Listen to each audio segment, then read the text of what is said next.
Hello, Norfolk enjoyers.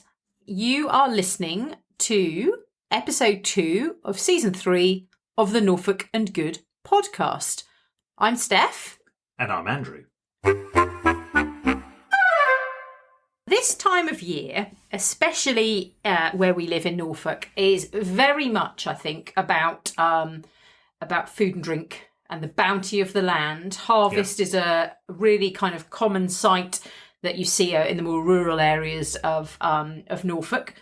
So we thought we'd sort of just concentrate a little bit. Obviously, we've spoken at length about food and drink in Norfolk on previous episodes, and we will continue to do so. Mainly because it's one of our favourite topics, and also it's an ever-changing landscape which needs to be continually enjoyed and explored, we feel. But we thought we'd just gently dip a toe into kind of autumnal foods and October and that kind of thing, because mainly Oktoberfest interested us in particular. Definitely, yeah. Andrew, do you know why Oktoberfest is called Oktoberfest? No, I don't. Please tell me why. Okay, so this annual celebration of beer and merriment, etc., etc. There are lots of reasons, but on the interweb, it tells me that actually, so it originated, no surprise, in Bavaria. Okay, so it originated on October the 12th, 1810, in celebration of the marriage of the Crown Prince of Bavaria, who later became King Louis I, to Prince Therese von Sachsen-Hildburghausen. Hopefully I pronounced that right. That's very a long name. I was quite impressed. It's now Oktoberfest, traditionally an annual festival in Munich, Germany, held over a 2-week period, and it ends on the first Sunday. And it's a massive beer festival, fun fair, celebration, etc. And it was mainly to celebrate the marriage? Apparently so. Apparently that's where its origins lie. And now it's very much more a sort of celebration of the end of harvest, sort of beginning of the autumn-winter period, and just a really good chance to get together and that kind of thing, isn't it? Yeah, definitely. So we see... Always good. Definitely. To be honest, that's a brilliant excuse if anyone needed, really. Yes, could have Septemberfest, August Fest, July Fest. Yeah. I think we've covered that. I think we've made our point. So so we do find ourselves going to lots of food and drink events at this time of year for some reason. And again, I think it is very much to do with that. Well, probably illustrated really well by when we're talking about things like harvest, by Apple Day. Yes. At Gresson Hall. Oh. Yeah, I do like that. So, we go most years, don't we? Yes, we do. Yeah, do you know when it's on this year? Have we got some dates for that? It is on this year, and it's on Sunday the 17th of October. Fabulous. At Gresson Hall. Yep. Which anybody doesn't know. It's a one-day event, isn't it? Is it on a Sunday? Yeah, just on Sunday. Just on Sunday, 10 till 4. Brilliant. Apparently. And it's such a nice autumnal event, isn't it? We've been for many years. Oh, yes. And it's a great event, isn't it? It's all about the harvest, about the apples being ripe. There's loads of local produce and local stuff. There's Morris dancers. There's lots of orchards at Gresson Hall. They've got some sort of heritage orchards, I think. Yeah, they have, and you can, and they also have apple producers there from other farms and orchards close by, and so you can buy all these different varieties of heritage apples and British strains of apples and that kind of thing, can't you? So and don't they identify apples? They do. If you take your own apples, they'll identify them and that kind of thing. But it's just a really lovely autumnal day out. It's mostly outside, so you wrap out. It's sort of in between summer and winter, so it's kind of sweater weather, but with a scarf maybe. There's a lot of hot food, mould stuff. Which is my autumn colours. My favourite there is the mulled apple juice.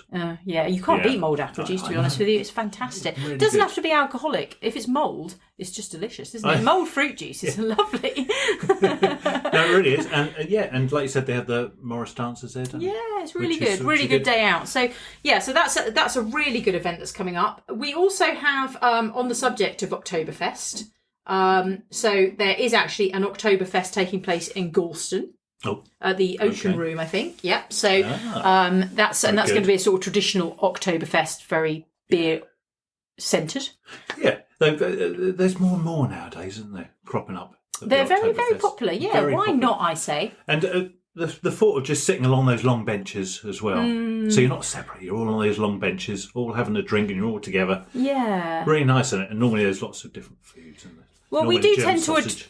to adopt the Germans do have some pretty awesome traditions. I mean, we basically adopted Christmas in the way we have it from them. Yeah. So I don't see why we can't have October. It all breaks up that long period between summer and Christmas. Yeah. Chuck like you in said, Halloween, it's great. I thought you'd get Halloween in there somewhere again. Yeah, you know me and Halloween, love a bit of Halloween. But talking of beer festivals, also there's obviously a really big event in Norwich in October, isn't there? Yes. At the end of October, the 25th to the 30th of October, the Norwich Beer Festival is back this year. Yay! It's the 43rd. 43 years. I know. It's older than me, almost. And it wasn't on last year, obviously, so it's really exciting. It's back, which and it's kind of a massive coincidence that every year it falls over your birthday. I know, it's so strange. What luck! Yeah, my birthday and as much beer as you can get from around Britain in Norwich. So they have. So it's held in the halls, formerly known as St Andrew's Hall. Yeah, and Blackfriars. In Norwich City Centre. They have over 200 cask conditioned real ales from all around Britain, and draft and bottle beers from Europe, and over 70 ciders and perries. A lot from East Anglia, a lot of local ciders and perries. Yeah, that's normally a local with a cider and perry bar. Yeah. There's normally a lot of local. And what's your favourite aspect of the beer festival, Andrew? Oh, my favourite aspect is the ability to go around and try loads of different ales, basically. In one place. Yeah, and I normally get the half pint glass. Mm-hmm. Yeah, I don't go every year, but I've been quite a few years over, well, as long as I can remember, basically. To get the half pint glass and just to try a whole variety. See, that's what I was that's what I thought you'd say your favourite thing was the tankard thing.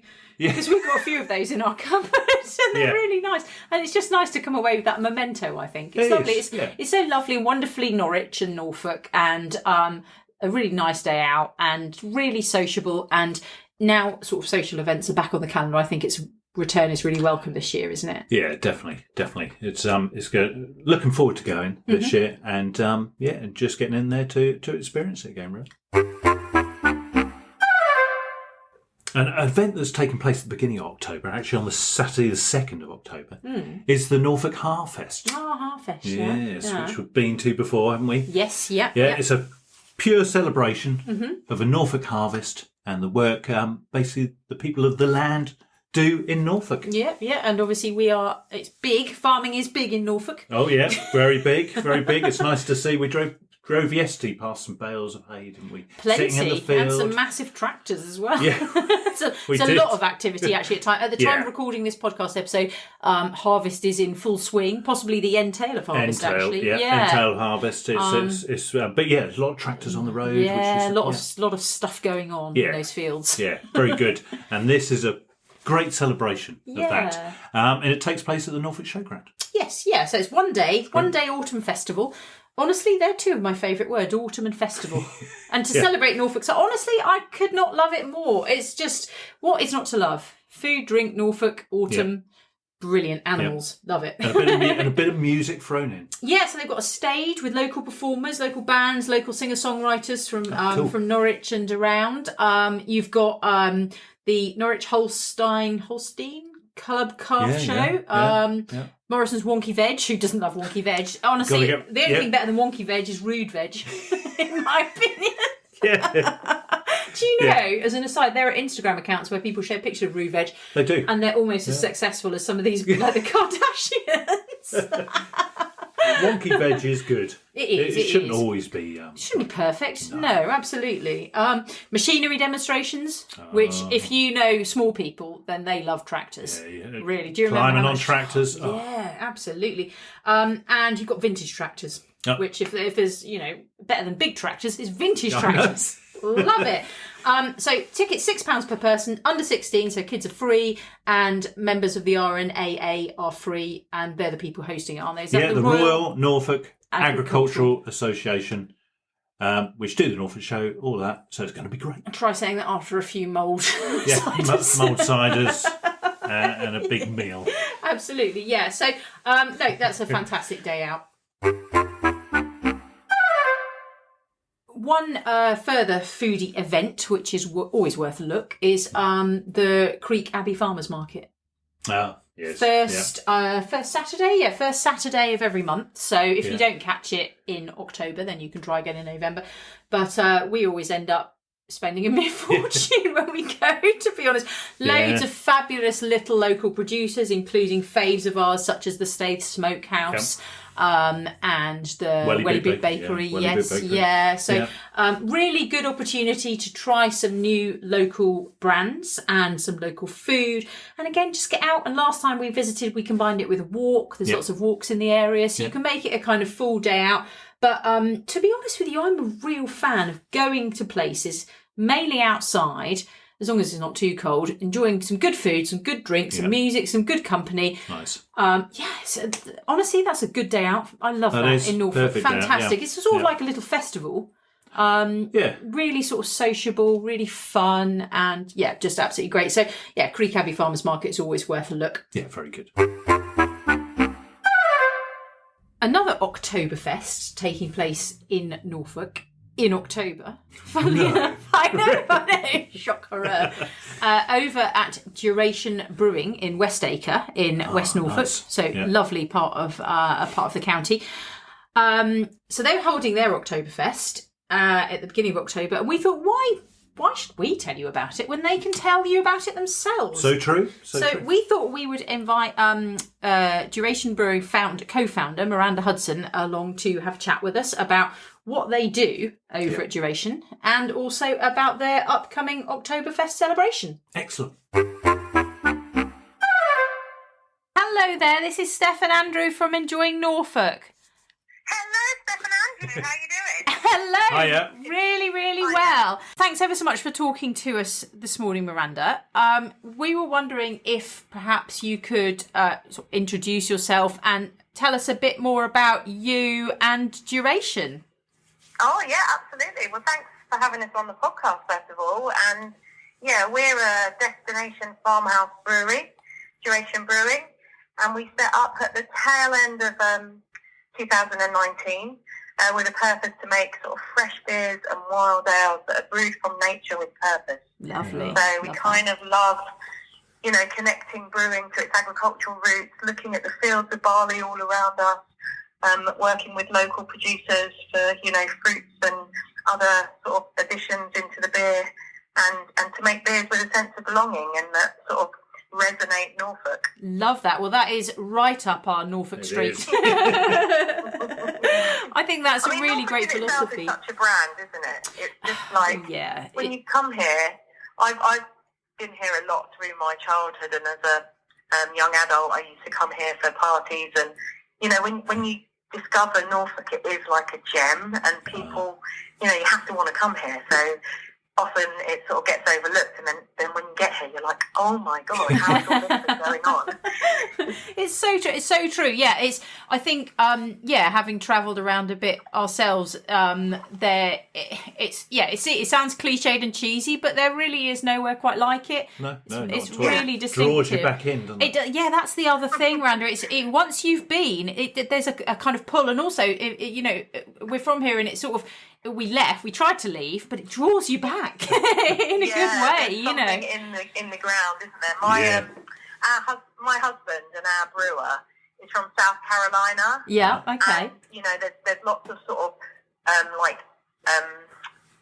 marshy dunes along the coast, and it's a very out on a limb. Like, I think the whole of the Deep South in America is sort of a little bit out on a limb, and so people, you have to have the desire to want to go there. Mm-hmm. And he talks about being a southerner and being from the South before he's actually American. So his identity is more that. And when we were looking around, like setting up where we were going to set up, he was like, there's loads of railway arch breweries, there's loads of city centre breweries and industrial units. I just want to be where it feels home. And he said of all the places, Norfolk feels the most like South Carolina, like a love of great food, hard-headed people that are very sort of their tradition and from where they're from. Yeah. And a lot of people who work with their hands and like, you know, produce things and make things using the local ingredients. Yes, so I was like, well, if Norfolk is South Carolina to you, let's move there. Cool. Fabulous. Well, that was a good choice, I think. Yeah, definitely. Like you said, it's very much it's very much a region born of the earth. So much is grown here. Farming is a massive thing of what we do. I think the land is really critical to our identity. And from what you know, obviously we have extremely limited knowledge about brewing other than drinking the benefits of it. But from what I understand, there are quite a lot of good raw ingredients for good brewing. Is that right? Yes. Well, I mean, so Norfolk in terrain is very chalky and like a lot of flint, isn't there? So that makes for really good drainage in the soil. So I think that's why we can grow such great barley here. So we've got a maltster, crisp maltings, that have been malting the barley here for 150 years, and you know, export to breweries and distilleries all over the world. So we were like, we want to see that crop in the field. Because as brewers, we really only have 4 ingredients. So water, grains, hops, and yeast. And there's actually a Norwich yeast bank that since after the war have kept like 2,000 different genomes of yeast strains. Wow. And kept them protected for sort of historical purposes. And so there's it's like a sweet shop for us. There's stuff we can work with. And then there's also lovely producers like Nurtured in Norfolk and just great farmers and fruit farming. So there's a lot that we can use. The water, I'd say, is the one thing that probably for brewing terms, it's quite hard. And you know, if you think of a Pilsner or in Germany, they've got lovely mountain rivers, and the ground actually purifies that water. So thankfully, there's technology. So we have a water treatment plant, and we can actually dial in our water to match a terrain to work with the beer we're doing. So you know, we do treat our water, but there's so much here that we can use, but also like quite a lot of creative solitude. So brewing is quite a lonely job. You know, you've got your 4 ingredients, and Bates, who's our head brewer, he really wanted to be like inspired by what's around him, and sort of he goes on a dog walk and looks at this big oak tree every day, and then decides to make a beer called Drop Limb that's all about putting wood into beer. So it's marinades and all this. So, you know, he likes creative solitude. So I think Norfolk gave him that as well. And all of our brewers say it's a very inspired place to work because we're in a very historic building. Yes, you are. Yeah, tell us a bit about that for our audience. Oh, yeah. So we wanted to be a farmhouse brewery, as in amongst the fields and lots of nice produce nearby. And we wanted to be a destinational brewery. So we thought we'd better pick a very beautiful looking site. And so we met with the West Acre Estate over here in West Norfolk. And it's a working farm, Abbey Farm. And they had a few different buildings, and we actually looked around a few places. And the one we settled on is a 16th century stone barn that was probably repurposed from a 10th or 11th medieval sort of Augustine priory that would have stood here, similar time to like Castle Rising and Castle Acre, that fell, and our barn was repurposed stone, rebuilt from that first one. So, like, I think maybe Henry VIII would have banned monasteries and witchcraft and like got rid of the brewers. Because he couldn't tax hops, could he? He couldn't tax the hedgerows. So I like it that we're slightly reclaiming the historical. Definitely, I don't know, but it is stunning, and it meant that when we were building a brewery, which is essentially a factory, even though we're a microbrewery, you know, we need a lot of power, we need a lot of water, we need we need a lot to happen in that space to make the beer. But picking a very protected building, we had to do everything very sympathetically. There were lots and lots of, you know, historic societies and planners and people who look after bats and voles and owls. You know, so there was a lot of hoop jumping. So it took about a year and a half to get the plan together. And then the execution of the plan took about a year. So before we ever brewed our first beer, it was 2.5 years in the making anyway. Wow, what a journey there. I mean, it's amazing. And it's really worth it because it is a stunning site you're located on. And I actually really like the two things that you've mentioned there that I really like, Miranda. First of all, like going back, I love the phrase creative solitude. Yeah. I think that's amazing. I think, and I love the concept of being inspired by your surroundings. And I know many of us are perhaps subliminally, but I like the conscious, the way you're kind of consciously acknowledging that. And also, I just think I think a sense of place is so important. And going back to the monastery and sort of reclaiming the site, I love the way that's kind of circular because obviously they were massive brewers, weren't they? And so it's kind of you're almost integrating just a little bit of their history into what you're doing now in this very kind of modern way. Yeah, it is really fascinating. We just did a beer that's called Fly in Your Dreams, and it was our first community forage. So we've got a little tap room, and all across the summer people have come and had a beer with us, and we all got together and did this sort of look again at nature. So we got 4, I call them white witches, but I mean they're botanists, herbalists, people who make really lovely, bath salts. Fabulous. We are down with witches here. Yeah. So they all came along and sort of gave us a bit of a education about the hedgerows and how to look again and what to look for. And we went and picked a load of blackberries and mugwort together. Mugwort is kind of like a chamomile sort of herb. Yeah. And we made a brew together that's got, the hedgerows in. And I think with the monasteries and the abolition of the monasteries, I think Henry VIII really wanted money, and he saw these white witchy type people as sort of harvesting the hedgerows in a way that he couldn't tax. Same with hops. So I think that's why he started off the whole ban the witches thing. So Fly in Your Dreams is like mugwort is a little like chamomile and can induce nice sleep. So I don't know, if we thought we'll make a beer that has a little bit of all of that thrown in. Sounds fabulous. We're going to have to try that, definitely. That sounds absolutely wonderful. And, I love that. And I love obviously the contrast there of the industry as well. All the shiny tanks. It was surrounded obviously by the history, the age. Stuff. Yeah. I think any time, you've got sort of very clean lines and very precision made equipment against the backdrop of a very, these massive king beams and sort of the texture of the old stone and brick on the wall. Yeah. It is pretty beautiful, Definitely. Very, there is something very beautiful about that.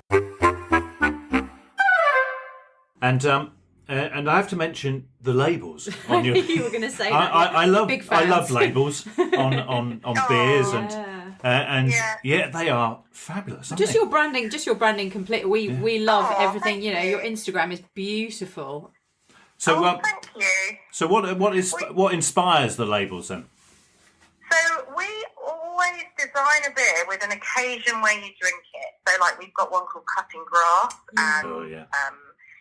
and it's to mow the lawn with. We mentioned that actually in our summer podcast. So we always think of an occasion of where you'll drink that particular beer when we design it. And then we, all of us actually, there's like 6-7 of us working here. We, if we read or we like music or, all of the things that influence us, if any words sort of jump out, we put them down on a piece of paper. So we've got, some fodder to go through. And then when we're designing that beer, we think of the ingredients, we think of that time you're going to make it, the style, whether that's a Pilsner or a Pale Ale or a wheat beer, and then the moment you'll drink it, and then we'll find a name that works in with that. And then we have like a resident artist. So we first started with Henry Muller, and then we've got now a resident artist called Sean Lynch, who's actually from Cambridge, so nearby. Wow. And we give them that information. So we give the beer name, the style, and maybe, I don't know, 2 sentences about the beer. Yeah. And then it's whatever they infer from that goes on the label. Yeah. And so far, we've never rejected a label. Like every single one, it just lands really nicely. Yeah. And I don't know if that's about having, you know, we're a really small business and we really care about what we do. So we put a lot of thought and energy into everything. So I don't know how much of it, you know, some people might never even read the little 2 sentences on the back of the can but, you know, we like to put all of that feeling into it. And, definitely, and then the artist we work with takes it on and it always seems to land really nicely. So amazing. Well, you've got a really good connection, but we're obsessed with design here, and we think, and also details. I think so. I'm a real details person, not in a kind of annoying way, but I think it is all in the details and in the and in the story. And I think the fact you incorporate all of that into your packaging is, I absolutely love it. Yeah, I think it's fantastic. I mean, detail is great, I think, and I think, you know, beer, in all honesty, is a little luxury, isn't it? It's there to help you, you know, transition into your weekend and sort of celebrate the end of a day's work, and it's just a little reward. So I think little details and nuances that you can find are really nice. We've got a beer library, so if you wanted to sort of geek out, even over ingredients and what goes into them, then that's up on our website. Oh, fabulous! Love that. We'll take a look at that. Speaking of your website and things coming up, because you obviously hold a number of events there, but you've got one particular one coming up very soon, which is the Oktoberfest. Could you tell us more about that? So in Bavaria, which is actually where a lot of brewing heritage comes from and where our equipment has been commissioned from, Oktoberfest is really there to celebrate the end of harvest and, you know, you finished on the fields and, you know, you want to celebrate that and, you know, appreciate your farmers and the end of your season's work. So normally it takes place, you know, the last 2 weeks of September and finishes on at the beginning of October. And so we're gonna throw one, and we love, you know, like, we brew with the seasons, so we put stouts out in winter and like a wheat beer in the spring, lagers through the summer, and then in autumn, I think it's one of the best months for beer making because you can put all lovely rich malts. So we have a lot of like ruby coloured and really biscuity, sort of nutty, you know, notes that celebrate the malt, and they kind of warm you up a bit more for winter. There's a bit more body to them. So we brewed a beer called Harvest Beer, BIER, and that's going to sort of headline at our event. And because of COVID, we've had our tap room outside all summer, nice and airy, nice and spacious, so everyone can get used to interacting again.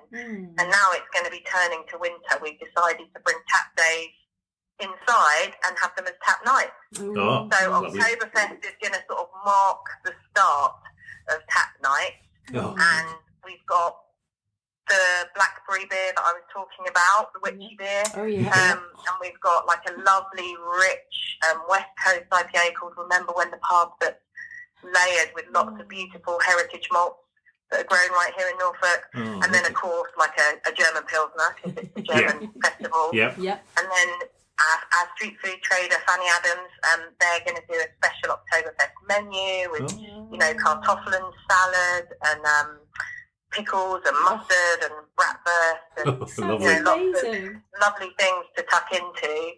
And then we're going to have some traditional Bavarian music playing and just, you know, like a 6-tap bar, so we'll be pouring lots of different things to enjoy, and we'll get the steins out, and it should just be a nice sort of rousing evening of lovely way to together. Lovely way to transition into the sort of autumn winter season. You can buy the beer on the website, can you? Yes. So one thing that opening a business into a pandemic taught us was you must have a mail order element to your business. So we do have an online shop, and we can ship, you know, if you order by 12 Monday to Thursday, you'll have it before the weekend. So we do a next day service. But you can also walk up Monday to Friday, and we've got a little kiosk. You can purchase beer there. And then, the Oktoberfest tickets are up on our website. That's what I was going to ask. They include a stein, like a tankard that you can go away with, your first beer, and a big giant pretzel. Fabulous. Excellent. Love a bit of pretzel action. And if anybody's out, I see you've got a tap takeover at a pub in Norwich as well, haven't you? Yeah, so there's a beautiful pub in NR3 called the Artichoke. Yeah. And so we're going to be on there. I think we've got 6, maybe 8 lines pouring that day, as well as they've got a fridge, so there'll be some small pack cans that you can pick up as well. And we'll be doing a bit of a tutored tasting there. So if you come along, we'll get some little taster glasses out and sit down together and talk about, what the recipe was, or, what the intention was with each beer. And, we can all, if there's any home brewers out there, often they come along to these events and sort of say what they've been doing. But, yeah, equally, if you've never really got into craft beer before and you wanted to give it a go, then they're really nice, friendly things, tap takeovers, where they're just the pub and the brewery and a sort of bit of a meet the maker kind of event. Yeah. Fabulous, and a great introduction, like you say, to the beers as well. And is that so? When's that taking place? The Artichoke tap takeover? So the Artichoke event is on the 21st, so that's a Thursday of October. Yeah, and we've got another one in Peterborough, but I think that's maybe a bit further afield for your listeners. But yeah. So we put all of our events up on our website. So you can see all of them and sort of find out the details there. Well, it's great because if they can't get out to you at Westacre, particularly if anybody's living in Norwich, they can get down to that, can't they? Yeah. Which is good. Exactly, yeah. And there's some lovely, we're ultimately a brewery. We do have 2 days a week where you can come and do a brewery tour, find out a little about us, come along to a tap day or a tap night. But ultimately, we work with the on-trade and pubs, and so we really, really want to celebrate them. They're like our sales people, or our tangibility in the marketplace. And they've had a terrible run. Yeah, definitely. So I think getting back to the pub, why we brewed a beer called Remember When the Pub, but getting back out to those safely, obviously, is great for us as a business. So we want to celebrate them because they're amazing and they all rep us really well. And it's definitely. It's a nice way to try lots of beers, because a lot of these places, like the Artichoke, they do different tap takeovers. They've got lots and lots of different beers to try, and they always rotate who they have on. So it's a really nice way to experiment and get to try new beers. Definitely, and like you say, as brewers, you and pubs, you're part of the same family, aren't you? Really, so you've got to support and look after each other, and it's these kind of collaborative events they're good for everyone, really, and not least the drinkers, because we get to experience new stuff. So it's fabulous. For sure, yeah, they are literally our arms and legs, if you know what I mean. So Oktoberfest, so it's happening Friday the 1st and Saturday the 2nd of October, and as you say, all your events can be found on your website, which is durationbeer.com.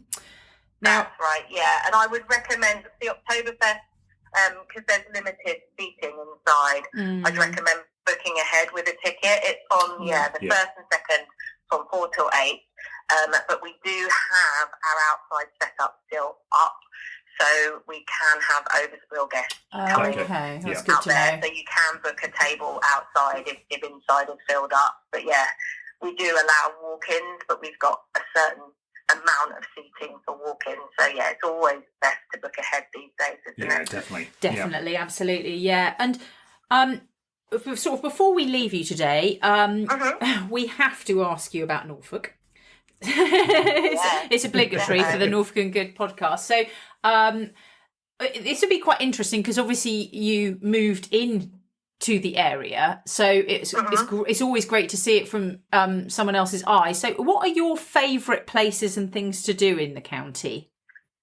Oh, so I always say this one, but it's because it is my absolute favourite, is a trip out to, and I always say it wrong, Clyde Ecstasy? I think you got it. Yeah, don't worry. We mispronounce everything. We're always getting pronunciations wrong here. And I pop into Picnic Fair and get some lovely fresh fruit and a few goodies. And then I head over to the smokehouse and pick up some lovely smoked fish and a little bit of Norfolk March pig ham, meat.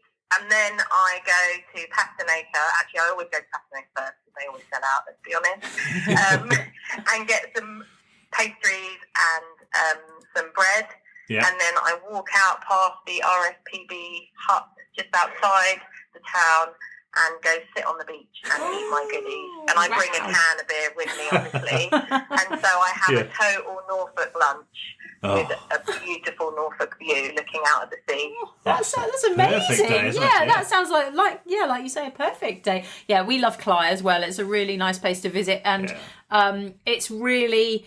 Well, until very recently, I'm not sure if it's so very off grid because you can't get any phone reception there, so it's very peaceful. No, that's sort of a blessing, isn't it? Because we're all it is absolutely, and it's a lovely beach as well. It's really nice to sit there. So that's a really, really nice thing to do. I like honestly, that. I could rattle off loads. I love so many places. I love going to Sandringham and just going off into Commons and having a walk with my dog and.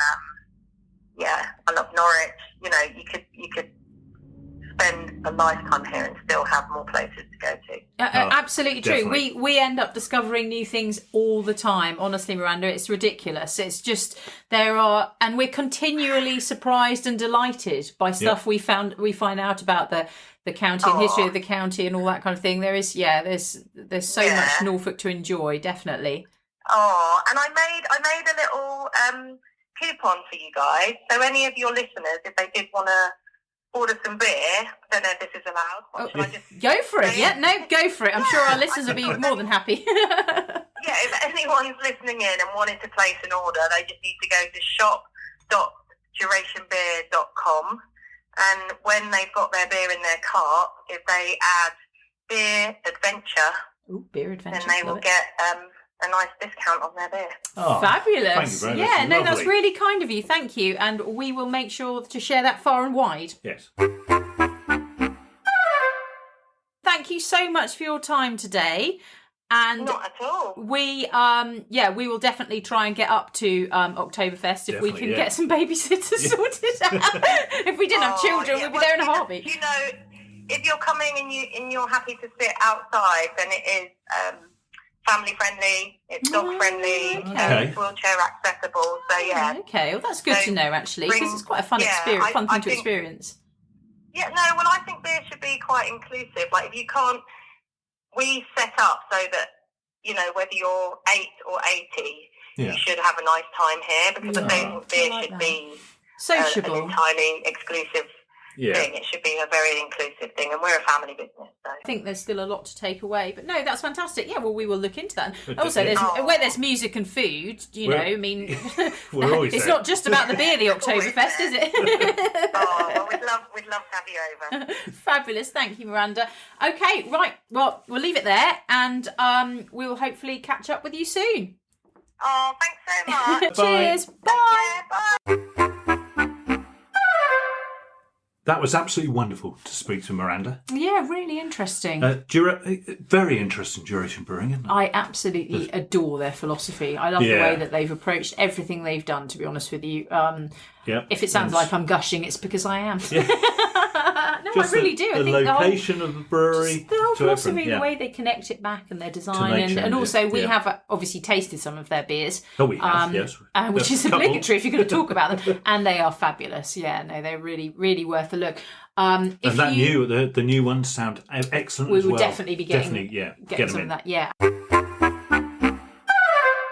If you want to read more about the Oktoberfest or any of the upcoming tap days, then head over to the Duration Beer website, shop.durationbeer.com.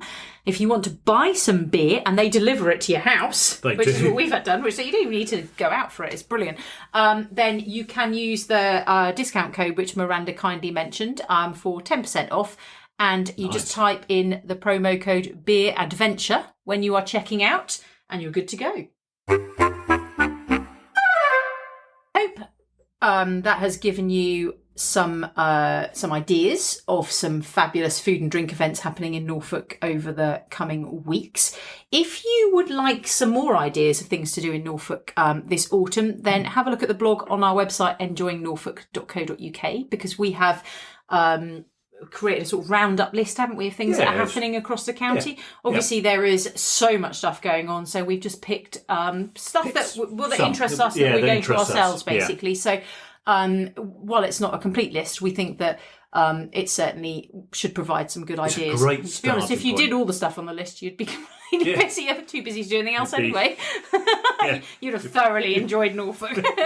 Definitely. Full of drink and food. And other things. There's a bit of art as well. You know the kind of stuff we like. Anyway, it's been, as ever, a pleasure talking with you. And we will return again soon with some other fantastic guests and lots of Norfolky stuff to talk about.